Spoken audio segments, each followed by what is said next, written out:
Pen Made Mightier without wood. Pen Made Mightier, I choose you! This week and next week, we're going to be talking about Pokémon, and some really strong writing that I think exists that kind of gets overlooked in a simple children's game. What is Pokémon? As if you don't already know.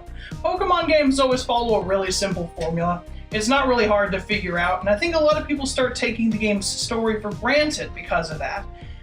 Always starts with a kid who's leaving home on an epic adventure to become a Pokémon master.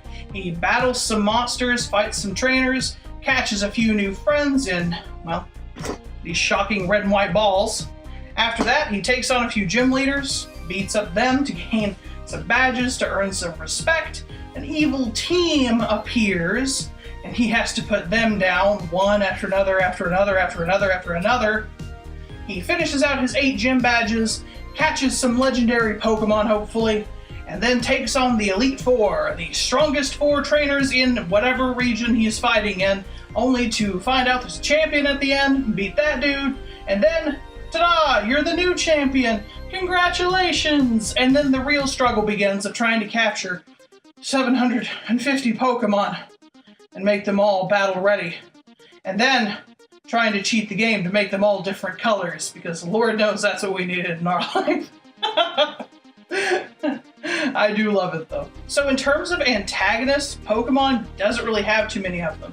Usually it's just the evil team, and most of them are really simple and easy to understand. First off was Team Rocket, who said, "We want to be strong and rule everything in this world by strength." They're willing to go to all sorts of illegal means to be able to get strong Pokemon. There's tons of theories I could talk about there, but that's not really what this is about. The point is, they try and get the strongest Pokemon so they can be the strongest trainers. Pretty simple goal. They were also the bad guys in the second generation, so we don't really need to go over them again. And then in the third generation, we got teams Aqua and Magma, who said, "We want to control the elements and decide who prospers, people on the land or Pokemon of the sea." Neither of which is a great plan and is pretty dumb, and so it becomes very easy to just sort of put them out of their misery because they're both idiots. No, we need water, and yes, we need land. We're gonna live, guys. I still don't understand what they were trying to do. Galactic in Gen 4 got a little crazy. They said they wanted to chain down the gods themselves, rule over time, space, darkness, creation, and every other legendary they shoehorned in, so that they could be the penultimate beings of the universe. A lofty goal, if not a tad overdone. Not to mention, it really started to make religion a scary concept, because the moment you can put God in a ball this big, even if he is just Poké-God, it's weird. It's really weird. But beyond that, the goal was still just total domination of everything through the power of Pokemon. And then there was Team Flare, which sought to be the Highlander. "We are immortals! We have inside us Pokemon!" And they were trying to make themselves completely immune to death and live forever so that they could... I don't know, I guess when you live forever, you kind of rule everything, right? And I guess that's kind of what they were planning on, because that's all they talk about. That and destroying everybody but them. Yeah, so I guess that is domination when you're the only ones left, right? Just more world domination. More world domination. But I skipped one, and if you were paying attention, you already know which one. I skipped over Team Plasma from Black and White. And that's because Team Plasma was different. Very different. I want to talk about why. First off, Team Plasma had a champion. That's right, an evil team that has a Pokemon champion on their side. We're talking not just like Gary Oak, who was kind of a douchebag. We're talking about actually like N. N is this powerful, compassionate, wonderful trainer who is on the side of Team Plasma and diametrically opposed to you. Very strange that. It really gave the evil team a face, and it made them feel a little less instantly villainous. Next off, these guys dressed in armor. They were dressed as classical European knights, and they were on a quest. Their quest was to have everyone release their Pokemon and live separately from each other. Driving home that black and white feel, they wanted things to be separated by distinct things. No more gray area where people and Pokemon live together. They wanted Pokemon to be animals and people to be people, and never the two should meet.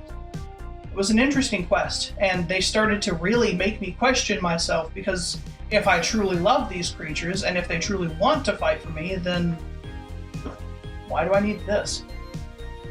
Why did I have to keep them in a little prison? If they just want to fight for me, why don't they just fight for me? It really got to me. Maybe I'm just reading too much into it, but really messed me up. And it was their questioning of the entire format of the game that really got me thinking.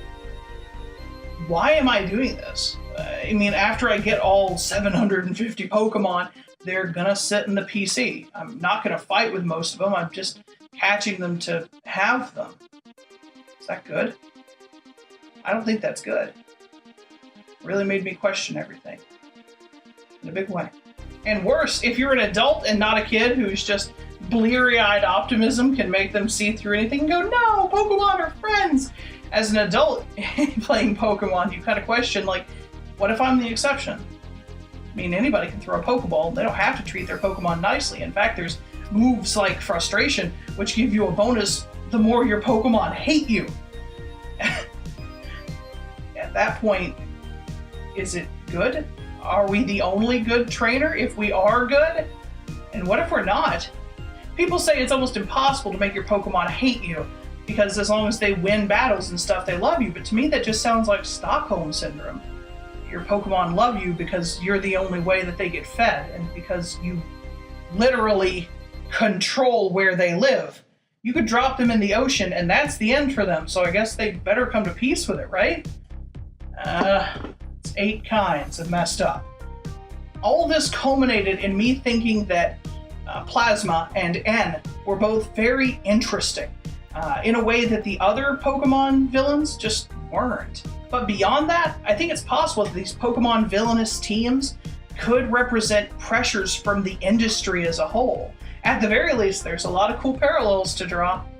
So when they were making Pokemon, you know that the industry was putting pressure on them, saying, we're investing a lot of money, and we're investing a lot of interesting technology, and we're investing a lot in letting you make not 1, but 2 copies of this game, and hoping that it just sells to people.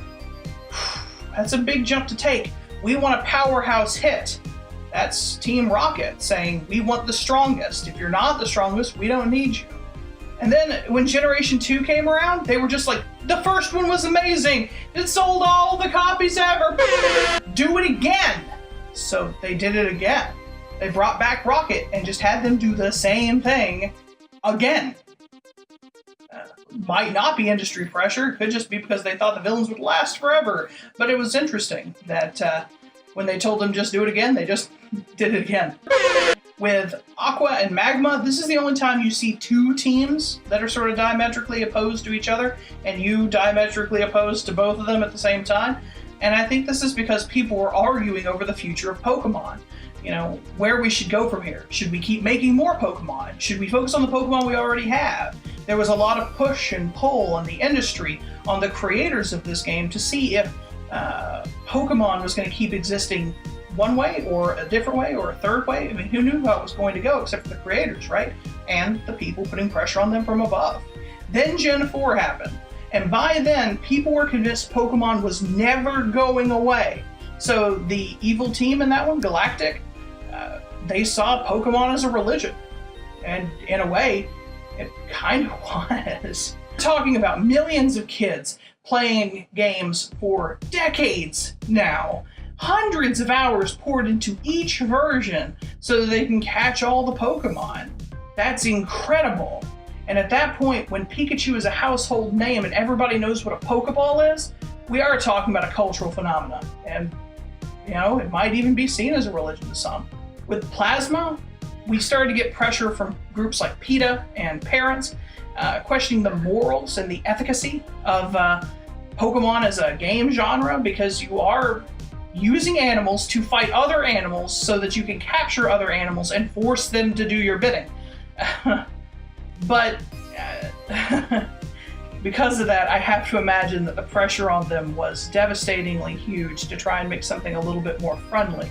And, well, I mean, the show they certainly did. Ash doesn't even catch Pokemon anymore. He just invites them along on his journey. Quit it, will ya? Don't you think I'm wet enough already? Because that's a lot more friendly than stuffing them in a small prison to live out the rest of their days.